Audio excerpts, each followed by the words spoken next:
I'm reading a book right now called The Splendid and the Vile. Just came out this year, and it's exceptional. It's about the first year of Winston Churchill's prime ministership, and I've read plenty about it, but this guy, he just writes so well, and he has a gift for the concrete detail and just tells you things that no other book that I've read tells you. But anyway, it's about Britain getting the hell bombed out of them that first year by the terror campaign of the Nazis, and just how one of the things I've been thinking about, I mean, it's perfect. We're not going through anything close to that, but we are on a war footing of sorts, and we're all kind of on lockdown, and things are quite different, and we're all tense, and there are sacrifices that are being made, although everything pretty much is on a lesser scale than they were experiencing it. But I'm just thinking a lot about, I mean, during that sort of time, maybe Winston Churchill accepted because the guy was always drinking brandy or champagne, but people really stripped down their lives to the bare necessities. And so I just want to talk to you for a few minutes about something I've been thinking about almost more than anything else the past week or so during this corona scare and during this weird state of things that we're in, and that is just what is necessary. I've just been thinking about it for the reason I just stated. I mean, so much of our entertainment's been canceled. A lot of us are not going to work, working from home. Schools have been canceled. You can't get certain groceries. Some of us are having a hard time getting toilet paper. So, to drill down into that, it's like, okay, is toilet paper necessary? Well, no. Actually, it hasn't been around for most of the history of the world. It's a new invention. So we can use, there's such a thing as a bidet. People are creating bidets in their houses. You can use water, you can use leaves, you can use other things. So that's just to use toilet paper is a concrete, narrow example, but all of us are thinking, okay, what's necessary? Food is necessary. Air is necessary. But then even when you get beyond those things, Jesus reminds us that actually there's something that's even more necessary than those things that sustain our physical lives, and that's the Lord himself and his love. And think about that line that says, "Your love, O Lord, is better than life, so my lips will praise you."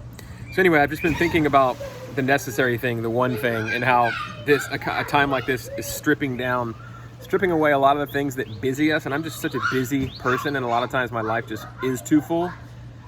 So there's a sense in which it's a relief to kind of have all the unnecessary things, or a lot of them, stripped away, and to sort of sit in the realization that actually a lot of that stuff is unnecessary, and to do some accounting and reflecting. And I want to come out of this time less busy and really doing less, doing fewer things and doing them better and focusing more on them. And anyway, so at the end of Luke 10, Jesus walks into a house, and it's the first time, I believe, in the gospel where we encounter the inimitable Martha and Mary.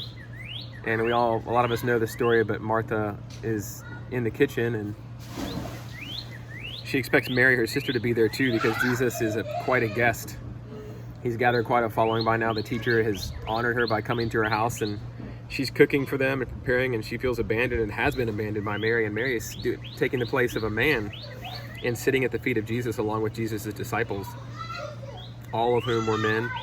And she might have been the only woman in the room, but she didn't care because she wanted to be with Jesus. She was at his feet, soaking up his presence and soaking up his teaching.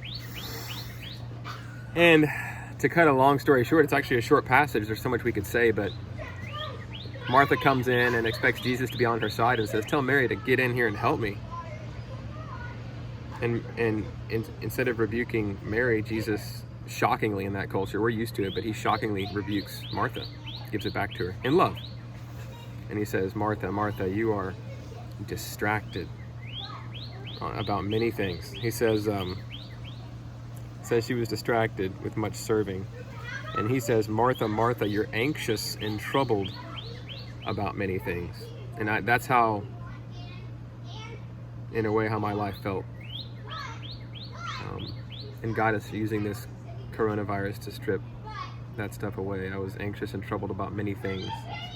But he says, there's only one thing that's necessary. guys, there's only one thing that's necessary. And of course, he's talking about himself. FaceTime with him. God is more necessary than the air that we breathe. And knowing him and his love is the most necessary thing in this life and the next. And he says Mary has chosen that thing. She's chosen the better part, and it will not be taken away from her. It's an investment of time and affection and energy that will never be taken away from us if we invest it in knowing the Lord and being with him and sitting at his feet, gazing at him, listening to him. And so I just want to charge you during this time to believe that more, maybe to turn to Luke 10 and meditate on that passage and do some listening prayer with God and ask him, Lord, what are the things that you want to strip away in my life so that I can be more about that one necessary thing. Love you guys. See you soon. I'm in a fort that I built, by the way, and my kids are down below swimming. If you can't hear, you probably put that together. Take care.